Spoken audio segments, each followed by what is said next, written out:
Hello, everybody, and thank you for joining us for this episode of The Last Honest Realtor. I am your host, David Fleming. Now, I wanted to start with an update on a video and a podcast that we did 2 weeks ago. It was about buying one-bedroom condos in Toronto, and I believe we titled it, Why Now is the Time. Now, if you read the media out there, they would say that now is not the time. And interestingly enough, I just sat down to film this. My sister emailed me a Globe and Mail article. Just over 80% of new condo investors in Toronto are losing money. Interesting. My sister emailed me that today.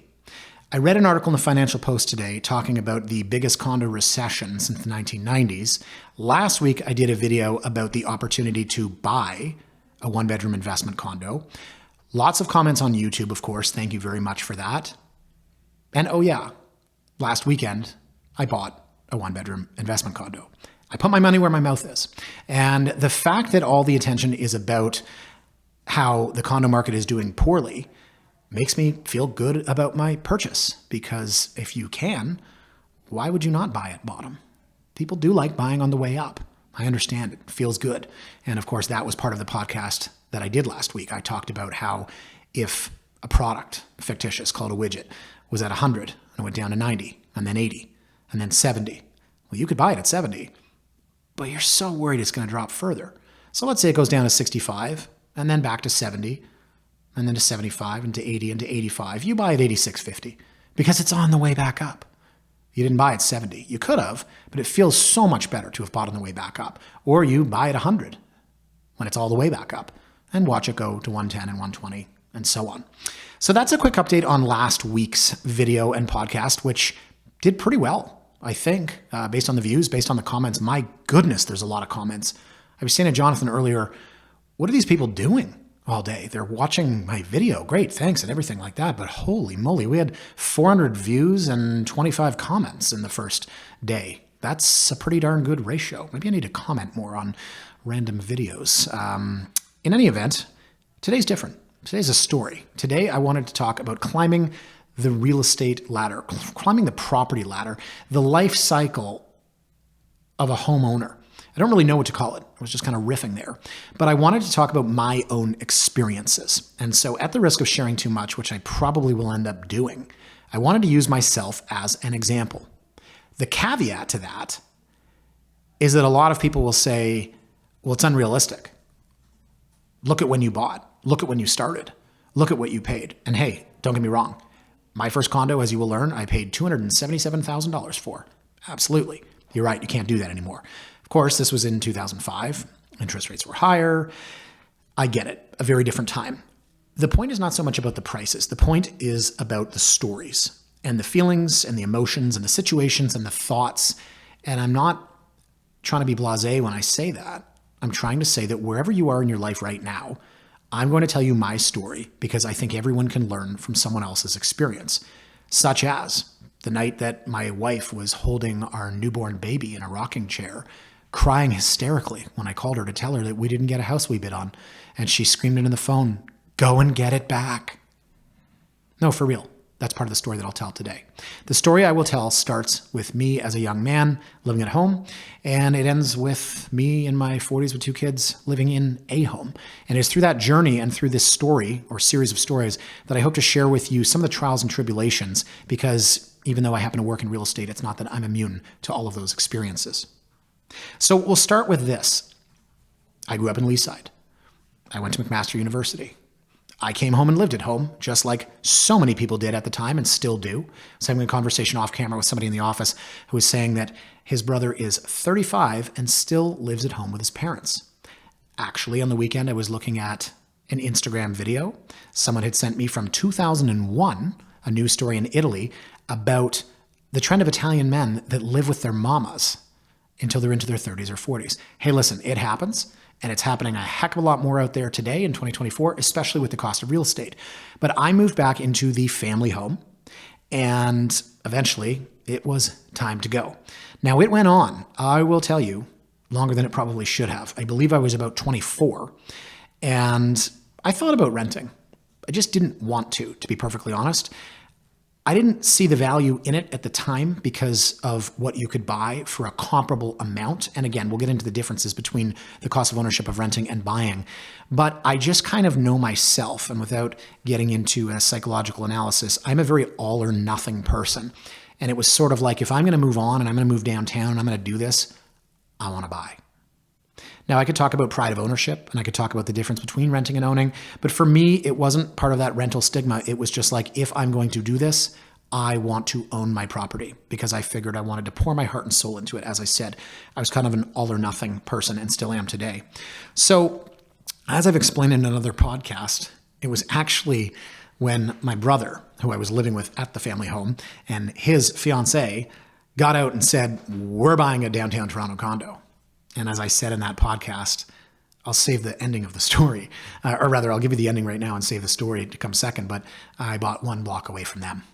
So what goes into buying your first place? I was a young man. I had been in real estate for not too long. I had scrimped and saved every penny, and I had been working summer jobs and part-time jobs since I was 14. I made shish kebabs at Bruno's. I pumped gas at Sunoco. I bartended at Shark City.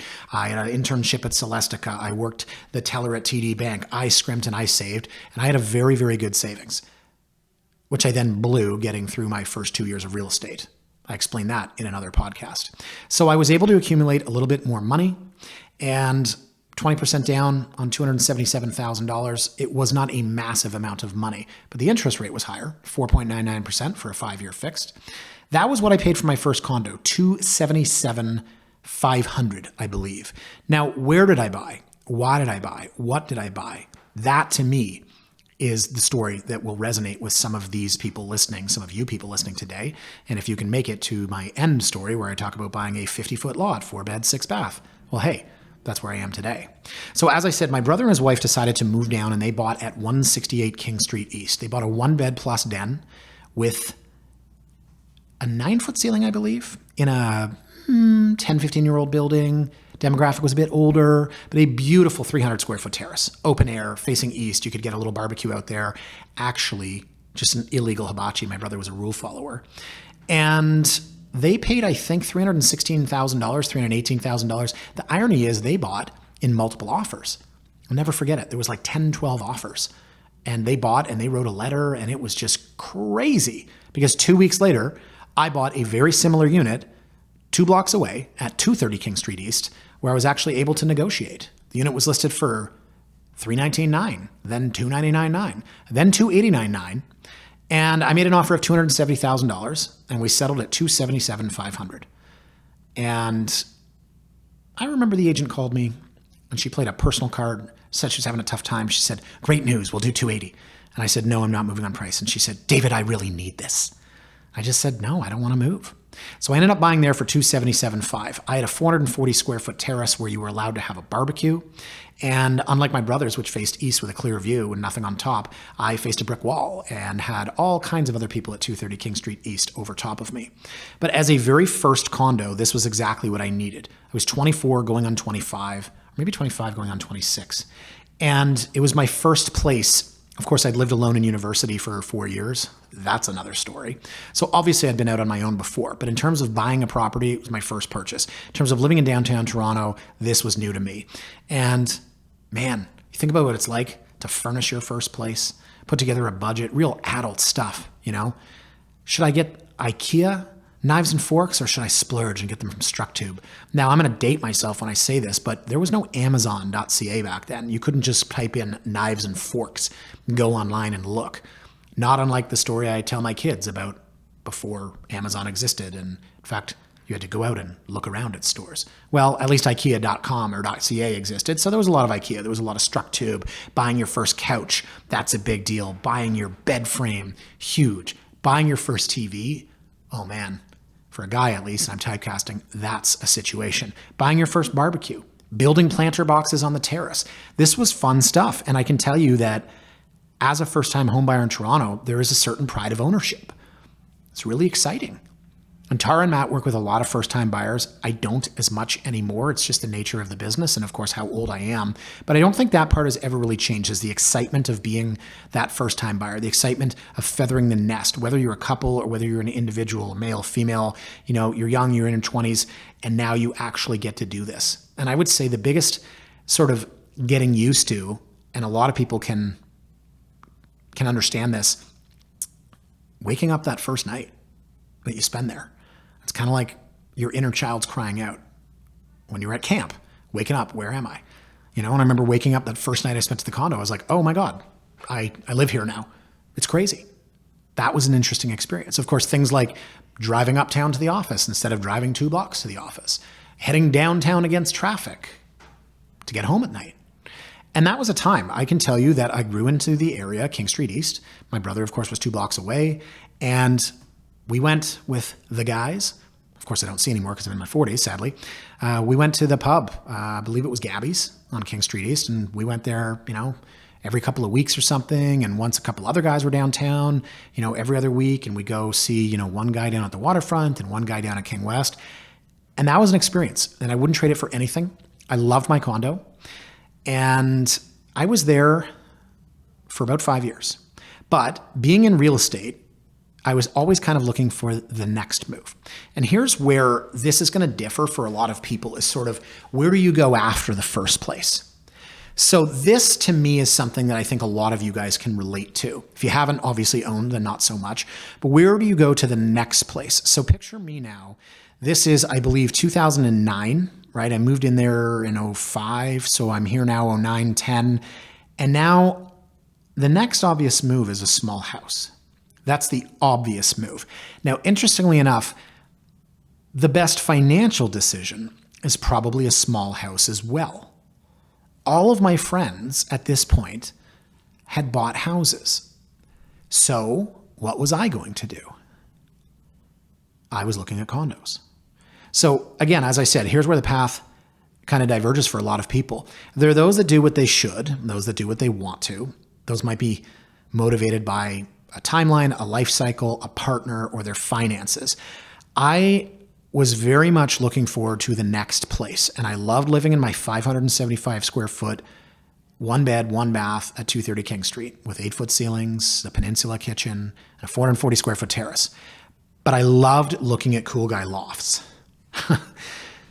So there was a unit for sale at 383 Adelaide, which was right behind me. I believe it was the Razor Factory or the Gillette Lofts or something like that. But it was a 2-story unit, which I thought was cool. And it was brick and beam, which I thought was awesome. And it too had a big terrace. And I really liked this place because it had that cool guy loft kind of vibe to it. And again, I don't know what people are into today. I literally, time goes fast. We should talk about that sometime. But yeah, I'm 43 and I first lived downtown when I was 25. And it was all about where are you going, who are you seeing, who are you dating, what bar, what restaurant, what club, what are we up to? And yeah, I wanted a cool guy loft, whether it was hanging out with the buddies, whether it was courting a female. I wanted a cool guy loft. And I remember this idea that I had of buying said cool guy loft and, are you ready for this? Getting a Golden Tee machine. Now, 2024, you can buy a smaller version. I'm talking arcade version of Golden Tee. I'm talking about when you and the guys go out and you say, let's play 18 holes. Some of you have no idea what I'm talking about. Golden Tee is an arcade game where you smash the ball with your hand and play golf. But the commitment of 18 holes with 4 guys, I mean, you're there for 2 hours and it's super slow because you're all drinking and you're like, hey, where's Billy? Someone tell him it's his turn. I wanted one of those in my condo so bad. I wanted the 2-story. I wanted the brick. I wanted the beam. I wanted it all. And the reason why I passed on this unit was because the terrace was off the 2nd story. And maybe it's because I'm a creature of habit or I don't like change, but on my current place at 230 King Street East, you just walked out through the living room and there was your terrace. I didn't like the idea of having living, dining, kitchen on the main floor. You go upstairs, there's Dave's bedroom, there's an open area there, which I thought I'd put the Golden Tee machine, and there's the terrace. So I passed on that, and eventually, as you know, we start to date and meet people. And I remember the timing was somewhat interesting because I had been in a relationship with my now wife for, 6, 7, 8 months when I found the condo that I wanted to buy. And that made things extra interesting, of course, because I made some mistakes, which I'm happy to divulge. So I'll say this. Everybody that I knew that I was, quote, the terrace guy. I had a big terrace. I love terraces. I wrote about them on my blog. I talked about them incessantly. They were so great. You can barbecue, you can have friends over, you can garden. And it was always this idea that I would never buy another place unless it had a huge terrace. So I mentioned the place at 383 Adelaide. It didn't work out. I looked at a couple of other places. I did look at a place at 60 Niagara, which was King West, and it had the most insane terrace. And the unit was massive and beautiful, more than I needed. And that terrace too was off the master bedroom. And I just didn't love that. And then one day, a unit came out at 112 George Street, and it had a 1,200 square foot terrace. And the funny thing is, I'm sitting in my office looking at this, and a colleague of mine emails it to me and says, Fleming, saw this, thought of you. So this is now into 2010, I believe. I'd been in my first condo for 5 years. As I said, I paid $277,500. Lived there for a while, paid down, a lot of principal through the mortgage. Hadn't made any lump sum payments or anything like that. It wasn't quite there yet, but had accumulated through working, through saving, through investing, and of course, through the appreciation of real estate, enough that I could buy at a substantially higher price. Now, this condo at 112 George Street, I believe was listed for $669. And inside, I think it was like 1,000 square feet. Outside was 1,200 square feet. Only this one had an open air, no one above you, west-facing view of the CN Tower over St. James Park. And I looked at it and I thought, holy man, I have to buy this. So I immediately went to book a showing and it said no showings today. Damn. Okay. I called the agent. I said, can I get in today? He said, it's funny, we just listed it and you're actually the third person who's called me. And all three are real estate agents. I said, yeah, the 3 real estate agents called you. He said, no. 3 real estate agents have called me to show the property. All 3 are looking for themselves. Now that alone tells you that this is probably a pretty nice place, right? Can we admit that if all 3 people are real estate agents and they're all looking for themselves, that maybe I was onto something here? So he said to me, look, I can get you in tomorrow morning. It's really tricky. It's tenanted. And, access is going to be tough, but go in, take a look tomorrow morning. Let me know what you think. So sure enough, and here's where I'm going to divulge a little too much. I said, my 2 friends from work should come. But I also told my then girlfriend that we should go look at it. But I didn't tell either group that we were all going together. Maybe there's a note I should end on for a break, and it's that one. Yeah, more trials and tribulations in David's relationship when we come back.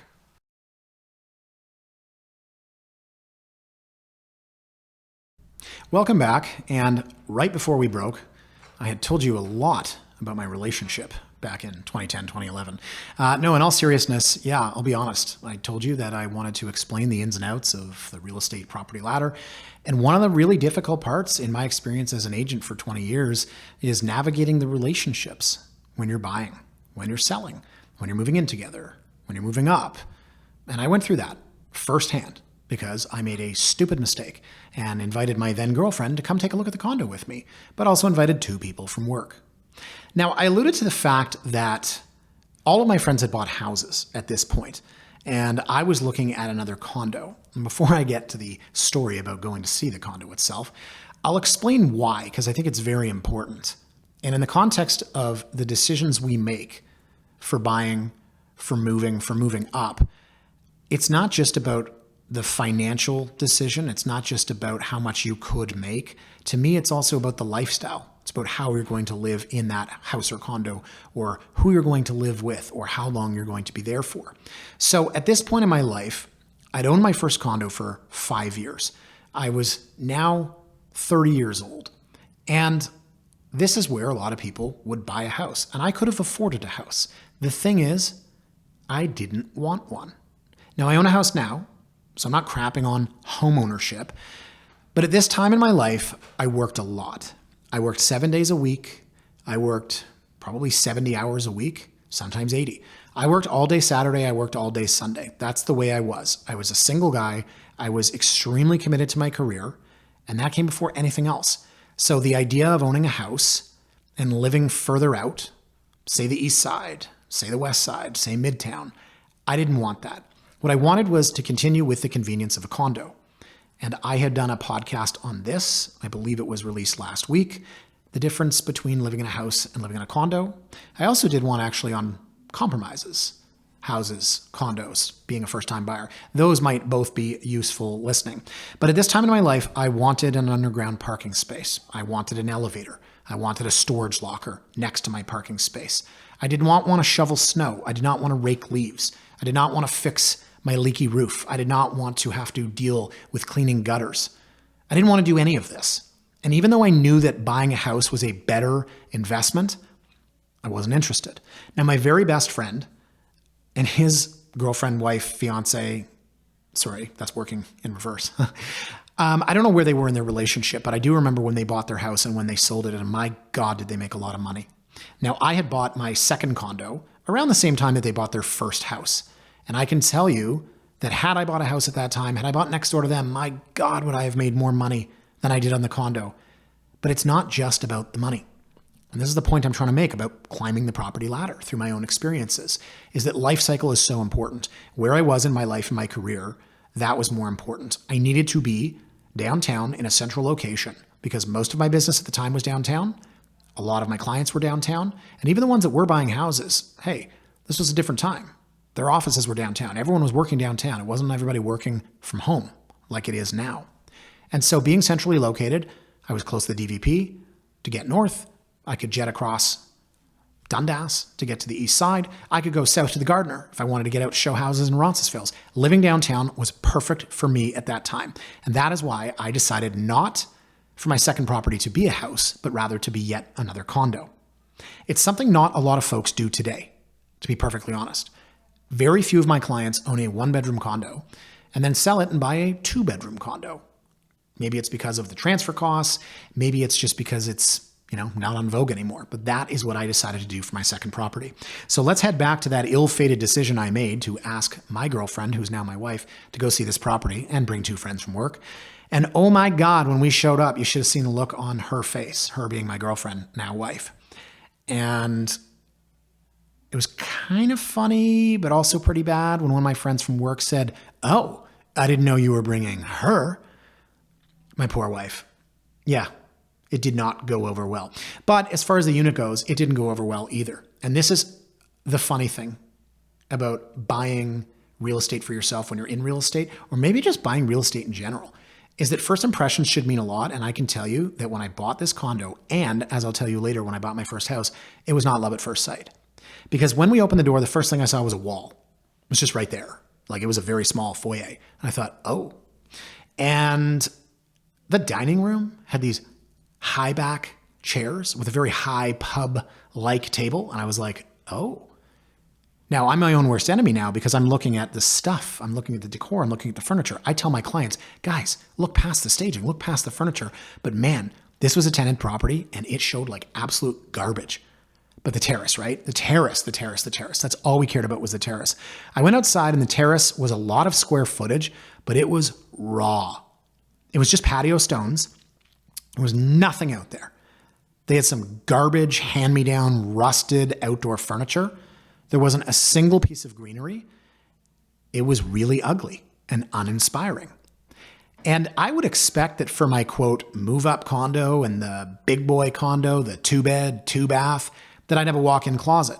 And in the master bedroom, there were 2 closets, his and hers, and they weren't all that special. I was so underwhelmed by this condo, and I couldn't quite put my finger on it, but I just thought, yeah, I mean, this isn't it. Now, my 2 friends from work were all over me. And again, you might find it funny because you guys have done this, but I'm a real estate agent. Why would I make this mistake? Bring your friends for their opinion. Might as well have brought my mother. But my friends from work were like, Fleming, this is so you. You got to buy this. You got to be all over this. My girlfriend at the time just stood there kind of looking sheepish because she was like, what the hell am I doing here if you brought 2 friends from work? So I took some measurements, I took some photos, and I thought maybe I could make it work. Then I went home, and of course that night my girlfriend called and said, I want to talk. As Seinfeld says, no one wants to talk, they have to talk. And she expressed her concern and displeasure with the idea that I had asked her to come down and see the place, but also 2 friends from work, and said, what are we doing here? It's kind of awkward, right? I've been dating for 6 months. Am I asking her to move in, or am I just showing off my ability to go buy a cool place? Enough about that. As for the unit itself, I did think I could make it work. I would have to renovate, which is odd considering it was like a 2-year-old building. And I did decide, yes, this is it. I'm going to make this thing work. So what's next? We drop an offer, we buy the thing? No, guess what? There were multiple offers. Yes. In fact, having bought 3 primary residences in my lifetime, I was in multiple offers on 2 of them. This, of course, being the first. There was another offer, and I had to decide what I was going to do. Now, I think I said it was listed at $669. It was listed at $659. And I believe I offered $680. That's not enough, right? If you really want it, you should be offering more. So I did a thing that I do sometimes, and I still do to this day, which I always question before, during, and after. I called my father for his advice. Now, at the time I was 30, I called him, and I said, Dad, I'm offering $680 on this condo. You know, the agent called and he said, you've got to come up in price. You're in a tie with someone else. And he said, well, what would you tell your client? And I said, what do you mean? He said, whatever you would tell your client is what you should do. Because in this case, you're biased, you're in the boat with yourself, you're too involved. And I said, I was thinking about going up $5,000. I would probably tell my client to go up, I don't know, $5,000, $10,000. And he said, well, there's a difference there, Dave. You telling you're going to push the client harder than you're going to push yourself? I said, no, maybe I'm just a little more willing to lose it. And he played devil's advocate. And to be honest, it made a big difference because I decided I'll go up $10,000. And the agent called me and he said, okay, you've got it. And good thing you came up $10,000 because you only got it by $1,800. Had I gone up $5,000, I would have lost. And I remember I called my dad and I thought he'd be very excited for me. And instead he said, boy, that was stupid. And I said, what? And he said, effing around with the price. And I said, what do you mean? He said, you almost lost it. And for what? And he said, 3 years from now, I want you to remember this conversation. And I want you, after living there for 3 years, to tell me how much dumber you feel having effed around with the price. And I can tell you that, yes, he was absolutely right. In fact, years and years and years later, 6 years later, after my girlfriend became my fiance and I proposed to her in that condo and we got married and came home to that condo, and I thought, wow, Dad was right. And I actually tell a lot of my clients that story too. Not when I'm pushing them on price, but when I'm saying to them, hey guys, listen, at the end of the day, is it worth losing over X? I hate when my dad's right. But I won. I won in multiple offers. I won in competition, and I beat another real estate agent. I never found out who bid on that unit, but I was pretty happy. And then it came time to sell 230 King Street East, which I did. I had to stage it, which was still not a thing everyone did back in 2010. And we painted it, and we spruced up the outdoor furniture, and we listed it low. We got multiple offers. And I did something then, for the first time, that I have done every time since. I had a colleague represent me. Now, I don't pay this colleague, in case you're wondering, why would anyone do that? But I believe that every real estate agent should have somebody, at least as a middleman or woman. Because as my dad told me on the phone, you're getting involved. You're biased. You're in the boat with yourself. And so my colleague, we put the listing in her name, and she handled everything. And of course, I have the final decision. I'm driving the ship, but she was the point of contact. And it was great to have that buffer. And I sold that place for $385,000. So I bought for $277,000. I sold for $385,000. Of course, there's realtor's fees, there's land transfer tax, there's all that fun stuff. But I made some money. And when I bought my new condo, I had a very big down payment, which I was quite proud of at the time. And again, these are numbers that many of you are saying, I can't believe this is what it used to cost. And somewhere someone's going to comment something nasty on YouTube. I mean, who would ever do that? And say something like, wow, look at you talking about all of the money that you've made. That's not the point.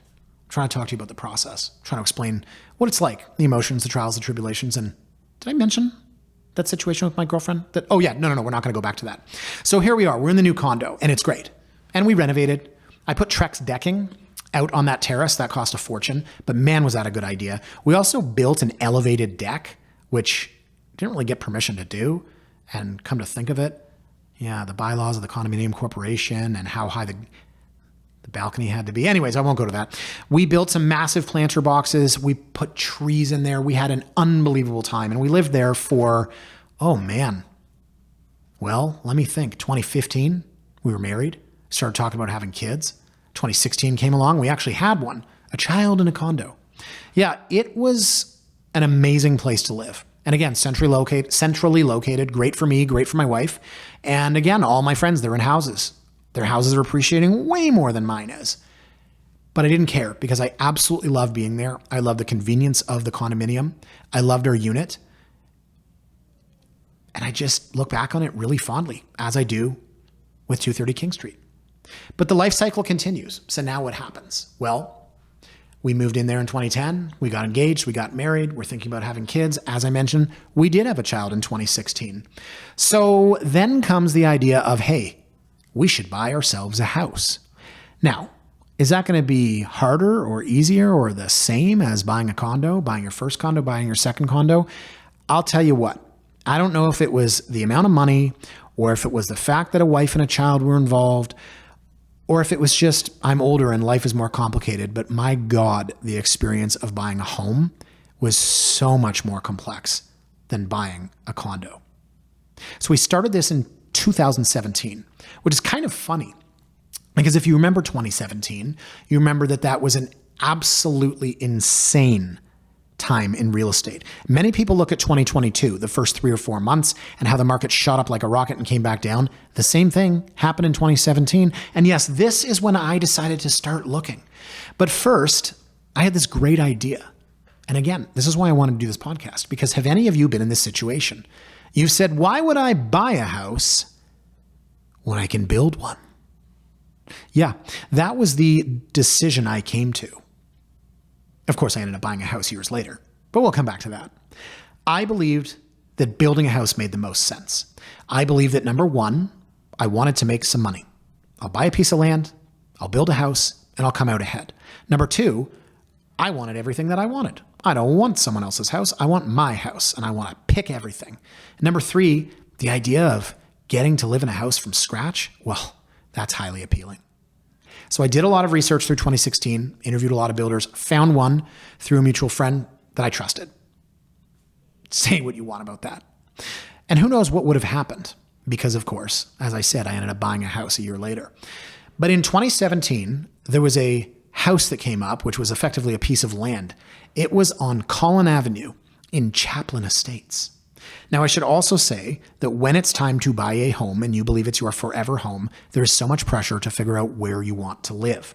For me, having grown up in Leaside, I said to my wife, there's only one area I will not move to, and that is Leaside. I do not want to recreate my childhood. I do not want to go to parents' night for my kids and say, oh, that was my locker in 1991.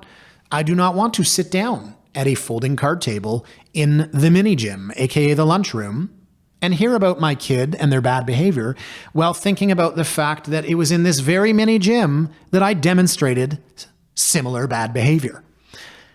Leaside's great, don't get me wrong. Just didn't love the idea of repeating my childhood. And we looked around and I decided that Chaplin, for whatever reason, was the area I wanted to be. I love the wide boulevards. I love the big lots.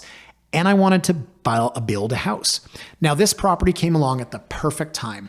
It was what we call a teardown. In fact, such a bad house that you almost worry that when you buy it to tear it down, that the lender will know that it's land value and not advance you a mortgage. That's kind of the irony, right? Is that they want to lend, but then if they know you're going to tear it down, they don't want to lend to you, even though you're going to tear it down and it's pretty clear. It's being sold basically as land value. Do not walk the property. So we decided to go ahead with that. Everything was lining up perfectly. We knew what we wanted to build. We basically had already looked at floor plans for similar houses. All we needed to do was go out and buy it. Guess how many offers were on this house? I'll give you a hint. It wasn't 5. It wasn't 10. It wasn't 15. It wasn't 20. There were 22 offers on this house. I was thinking 28, to be honest, but I wasn't sure, so I decided to go with 22. It could have been 28. I'm going to say 22. 22 offers on this house.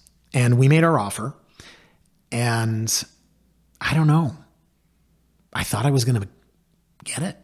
I thought I was. I thought I was going to win it. And maybe some of you can relate. I'm 37 years old. I've got a kid. I've got a wife. I feel like I need to provide. And I need to go out and get this for my family. And when I got that phone call and the agent said, sorry, but we're going with another offer, I was absolutely positively devastated. And I felt like I had failed my family. And I remember I called my dad. Man, this is like therapy. Second time I mention him. Oh, geez, it won't be the last. I called my dad, and I'm going to admit this, guys. I cried. I said to my dad, do you know how hard I worked? Except it was more like, you know how hard I worked? And he said, Dave, it doesn't matter. There's 22 offers. You can't compete. You can't. You're not that guy. What guy? What do you mean? Well, I guess the guy that wins in 22 offers. I found out after the fact that it was actually purchased by a couple in their late 50s who were going to build their forever home. And some people are downsizing at that point. These guys selected this property on which to build their forever home.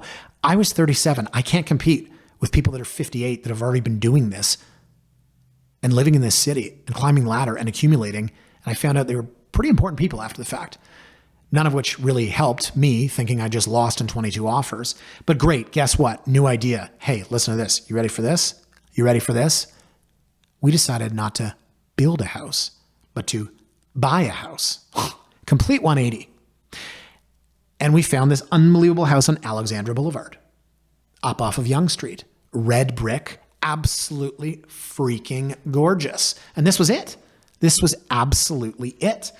There is a thing. There's always a thing. We were absolutely peak bonkers market. This was March of 2017. And this house too had multiple offers. This house, I believe, had 6 or 7 offers on it. And it was a massive house and it was a beautiful house. And I don't know what the heck I was doing there. I didn't belong there. I couldn't afford this house. What was I doing there? This was not the right time. This was not even the right location. And you know what? We made the offer and we lost. And remember when I said that when I sold my condo at 230 King, I had someone represent me? Well, when it came time to buy the house, I had my friend and colleague and mentor, Richard McNutt, represent me. What I mean by that is he's there to present my offer, to talk to me, to be the go-between between me and the listing agent. And here's another fun point. This property was listed by a Bosley agent. And here's another fun point. She had her own offer. Isn't this kind of funny? It's kind of ironic. People get beat up in this real estate market and you hear all of these stories. And I am telling you a story, which is kind of why I thought this podcast would be fun. When I made an offer on my dream home, you ready for this? The listing agent, she worked for Bosley. She was at my wedding. The listing agent had her own offer on the property, multiple representation. And Richard McNutt, who I met on my first day of real estate in 2004 and now works on my team as he's slid into retirement, he was there presenting my offer upstairs in a conference room to her. And so I'm going to make an analogy here, and this is going to sound really weird, but in 2005, I went on a date with someone that worked at Bosley, and she walked into his office and they talked, and I figured they were talking about me. And afterwards, she left and walked out. He gave me this look. He shook his head, and this look with his nose and his eyes and his ears and his eyebrows, I'll never forget it. He said, not happening. He gave me that same look after he presented my offer. That was the analogy. Hopefully that makes sense. He came down the stairs at 290 Merton Street, and I looked at him just the way I looked at him after he talked to the girl I went out on the date with all those years earlier. And he shook his head and made this furrowed brow, kind of nosy sneer. And he said, not happening. That was my pen dropping. I was absolutely crushed. Absolutely crushed. I put it all on the line. And I called my wife. And that was when, as I alluded to earlier on in this podcast, I said, we didn't get it, honey. I'm sorry. And she cried and said, get it back. And she said, I pictured Maya sleeping in that bedroom. That's Maya's bedroom. And listen, my wife, I know every guy thinks their wife's the greatest, or at least hopefully. My wife is not one of those people. And in that moment, when she said, get it back, you'd have to be a parent to understand. So let me break right there, guys, because there's good news. We buy a house. I'll come back after this.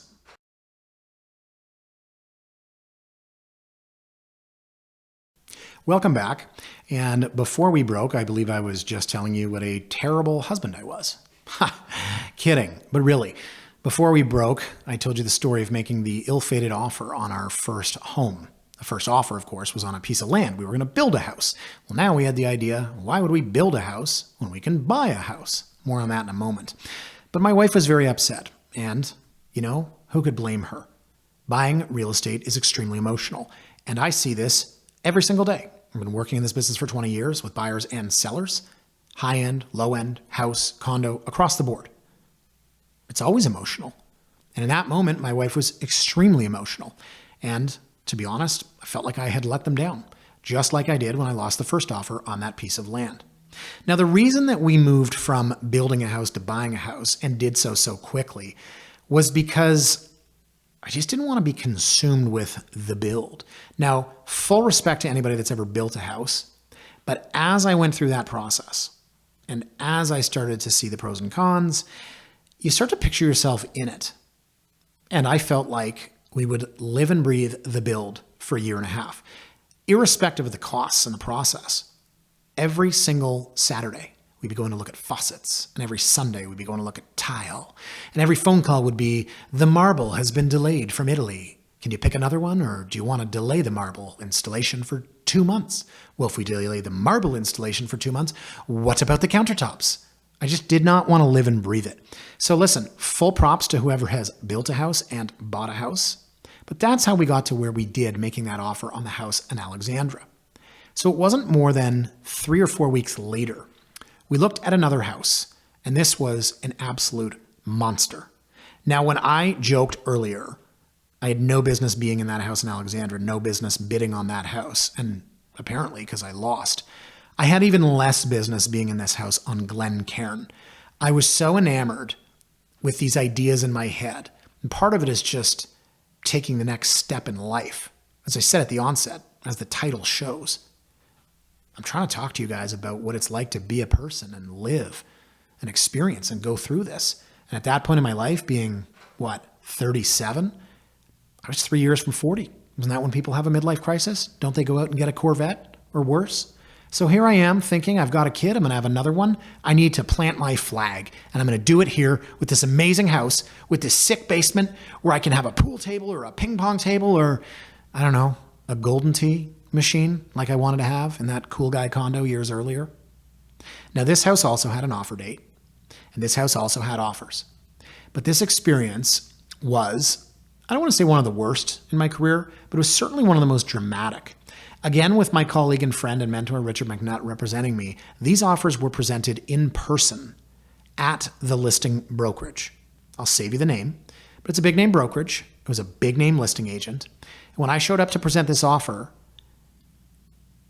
I could not have possibly felt more out of place. I'm a 37-year-old guy, little David Fleming, and I'm sitting in a room with ridiculous wealth. That's not me. I'm not there. Those people were. And I don't want to name names or countries or stereotype, but it's like, you've got those people over there in the corner. You know them. They've got money. Then you've got those people over there. Oh, yeah. They probably brought in a boatload. Then you've got those guys over there. They probably flew in a plane load. And I thought, what the hell am I doing here? This is absolutely insane. We presented our offer. Well, Richard did. And then, of course, the big name real estate agent came out. And he grabbed his pants and he hiked them up and he said, hey, everybody's going to have to sharpen their pencils. And so we all scurried and we improved our offers and we waited. And I just felt so uneasy about it. I felt so uneasy. When we bid on Alexandra, I wanted it so badly. And here I was, and I started to feel like I really did not want to buy this house. But I just made an offer for a number that made me so uncomfortable. And listen, I'm pretty good with facts and figures, okay? I'd iron this out. I knew where I was at. But looking back on it, I'll be honest, I don't know how the hell I would have done that. So we present our second offer. The agent comes out again and he points. He says, I need to speak to you. I need to speak to you. And I need to speak to you. And the rest of you guys can go unless you really want to go find some money somewhere. And that was it. I was out. I was done. He didn't point at me. I felt relief. I felt relief at losing. What does that tell you? Have you guys ever experienced this before? Tell me it's not a tough market to be in. Tell me it's not an emotional process. And I looked at Richard and I said, let's go. He said, do you want to talk? I said, no. We walked outside and I looked at him, and I don't want to sound like I'm a crier, but I might have cried to Richard. I said, Richard, I did not want that house. And he said, well, then you have to go home. You have to talk to your wife. And you have to figure out what the hell you two are doing. That's the way Richard talks to me. That's the way he's talked to me since 2004 when I met him. He wasn't going to give me a hug. I mean, I think he gave me a hug, but he wasn't going to say they're there. He said, look around that room, Dave. You see those people? Those are real people, important people. What are you doing in there trying to mix it up with them? I mean, for all I knew, these people were buying in cash, right? In fact, they might have. But Richard knew that.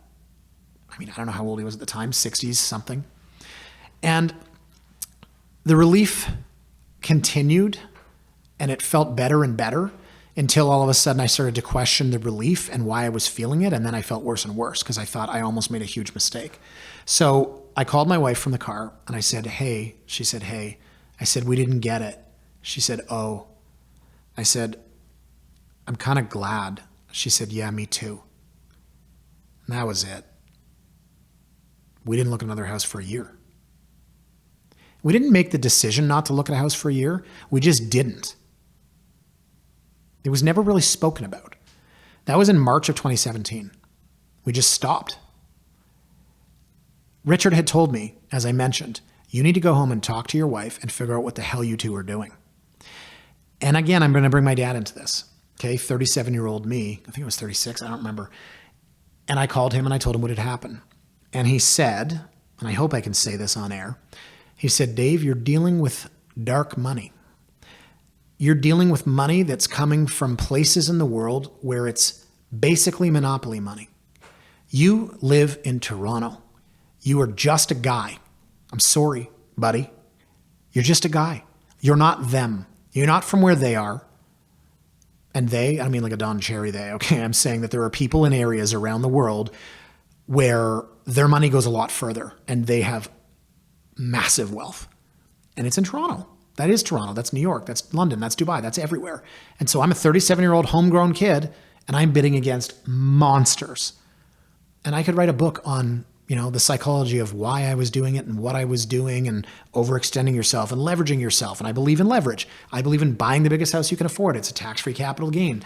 And I believe that life is a series of cash flows. And I believe that it doesn't matter your mortgage amount. It matters what your monthly payment is. And all these other reasons to justify why I was playing in a league that I had no business being in. And that was what my dad also told me after he explained the concept of the dark money. The money that's come into this country, that's buying a house like that in cash, when you're trying to scrape and claw to get it. And that was absolutely crushing because my wife and I, in this space of 2 months, we bid on a vacant lot. Sorry, it wasn't vacant. We're going to tear down a house and build in Chaplin Estates. We bid on a house up on Alexandra, and we bid on this house in Glencairn. And then we just stopped looking. So, hey, listen, 2017, wow, what a great year. And it went on and it went on. And then in 2018, one day I randomly was browsing MLS. And there was this house. I had seen this house so many times. It was just listed over and over and over. It was a builder's house. And you know how builders are. They price high and they come down over time. And I just had seen this house so many times. And just for fun, I sent it to my wife. I said, hey, you want to go see this? And she's like, yeah, sure. I was like, really? She's like, yeah, let's go see it. And it was in an area that I had not really considered. And I'm going to tell you where I live because I've probably said this before. It was in Bennington Heights. And I said I grew up in Leaside, and Bennington's kind of an offshoot of that area. When I was growing up, it was like, oh, the kid's from Bennington. I didn't even know where that was. I'd never considered this as an area. The knock on it growing up, oh, you can't walk to anything. It's what Chris's dad used to say. Well, you can't walk up to Bayview for a pint at the pub. Steps to Bayview. No, this was buried in the middle of Nowheresville. So I went with my wife to see this house. And the listing agent met us there. She opened the front door. My first impression, remember what I said about first impressions? My first impression was, I don't like this house. I could see the back door. I felt like I could touch it. It's only a 100-foot lot. Oh, well, Glencairn, my God, that was different. I just looked and I was like, I don't like this. Now, it had an office at the front, which I wanted, but I wanted a wood-paneled office, right? One step from being the cliche guy that opens up a globe and there's scotch in it. Well, this office, because the house was a transitional style, it was contemporary paneling and not Brazilian cherry. And I just walked through the whole house and I was like, I don't think so. But the kicker for me was that I had 5 framed and autographed hockey jerseys of the greatest 5 hockey players of all time. Maurice Richard, Gordie Howe, Bobby Orr, Wayne Gretzky, and Mario Lemieux. And I always told my wife, we are going to buy a house where the man cave allows me to put all 5 jerseys on the wall. Well, this house didn't have said wall. In the basement, they had one big wall, but it had a TV console and built-in speakers and everything, and that wasn't going to work. You'd have to switch all that to the other wall. Who would be crazy enough to do that? More on that in a moment. So I didn't like the house, and my wife and I left, and she didn't like it either. And we walked across the street and down the way, and we found this cute little park, and we were with our daughter, and our daughter started playing, and she was like a year and a half, and she was so cute and happy. And my wife said, I kind of like that house. I said, which house? She said, the house. I said, the house we were just in that neither of us liked? She says, yeah, I kind of liked it. I said, but you just told me that you didn't like it. And she said, it's growing on me. I said, it's growing on you? We've been out of it for 6 minutes. And she kind of laughed. And our daughter was playing, and our daughter was happy. And I could see the house from this little parquet. It was a pretty house. I just didn't like it. The next day, I still didn't love it, but I kind of liked it. The day after, I looked at that basement plan and the measurements I had taken, and I mean, in theory, if I were to move all the built-in console and open up the ceiling and move all the speaker wire across to the other side and move the speakers and everything, and who would do that? It's probably only like $1,000 to get an electrician to do that. One could place their 5 hockey jerseys against the alternate wall. And I mean, yeah, like pretty cool man cave. And no, it's only a 100-foot lot. I don't like that. And I really don't like this area. Growing up, I didn't like those kids. The kids that lived in that area has nothing to do with our lives now. And for some odd reason, every single day that went on, I liked that house more and more. And we never went back. But my wife and I just kind of knew this is it for us. So our plan was this. Wait for the listing agent to call. And when she calls, tell her that we really don't like the house. That'll be our plan. And it worked. She called. And I said, I don't really like this. I'm looking to live in Chaplin. And she said, well, I've lived in Chaplin and in Bennington and in Leaside and in Rosedale. And oh, crap, I picked the wrong person to say that to. But she said, listen, I'm not trying to force you to buy it. Don't let me convince you. And I thought, got it. I got her right where I want her. So let's wait a couple of weeks, 2, 3, 4, and let's get the price lower. So we went away on vacation. And the day we got back, I got a page that said there was a registered offer on the house. Oh, God, not going well. So I said to my wife, look, this is it. It's now or never. She said, do it. This was a year and a half after our first foray into the market. I would say that we were more grounded personally. I was in a better place professionally. We were calm, we were cool, we were relaxed. And this time we just decided to do it on our own. I didn't call Richard. I didn't want to bug him. And again, I'm not saying that, if I were to do it again, I would have him come and represent the offer. I think that every agent should do that. I just remember the process was so much calmer. I went to the listing brokerage, gave her my offer, gave her the deposit check. And yes, we were in competition. That's ironic. We got the house. Maybe I skipped over the juicy details. We went back. She said, hey, look, you go up 70 grand, it's yours. And we did. I still had to wait an hour. Was it really ours? Or was that hour spent maybe trying to drum up interest and prices? No, maybe. I don't know. But we bought the house. And I called my wife and I very calmly said, hey, we got it. And she said, amazing. And then I went to Home Depot to get boxes and tape. And when I came home, she had a bottle of champagne, 2 glasses, and a frown. And she said, what the hell did you go to Home Depot for? And I said, well, I just thought maybe we could start packing. She said, you couldn't have waited until tomorrow? I said, honey, you know me. And she laughed. We had champagne. We sat outside on the terrace of that condo for one of the very last times. And we told our daughter, and then she crapped her pants. No, I don't know how she responded. But I don't want to put too happy an ending on this because honestly, that was a grind. It was demoralizing at times. It was embarrassing.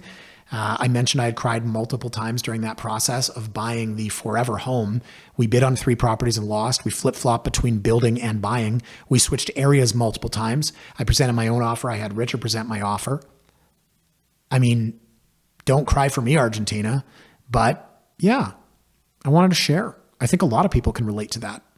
My first condo was pretty simple. My second condo was in competition. My third property, my house, took a year and a half to buy. For all the reasons I just mentioned, it was really, really tough. But I can say this, I am firmly supplanted in this house.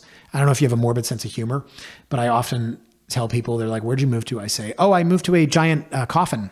Yeah, that's where I live because that's how I'm going to leave this place. I am there forever. It took me a long time to get a house. As I mentioned, all my friends bought houses for the second property. And I said, I want to skip the smaller step. Give me the forever home. And jokingly, yeah, is it my coffin? I don't know. Well, I'm 43 now. We moved in 2018. It's 2024. It's been 6 years. We now have 2 kids. We're happy.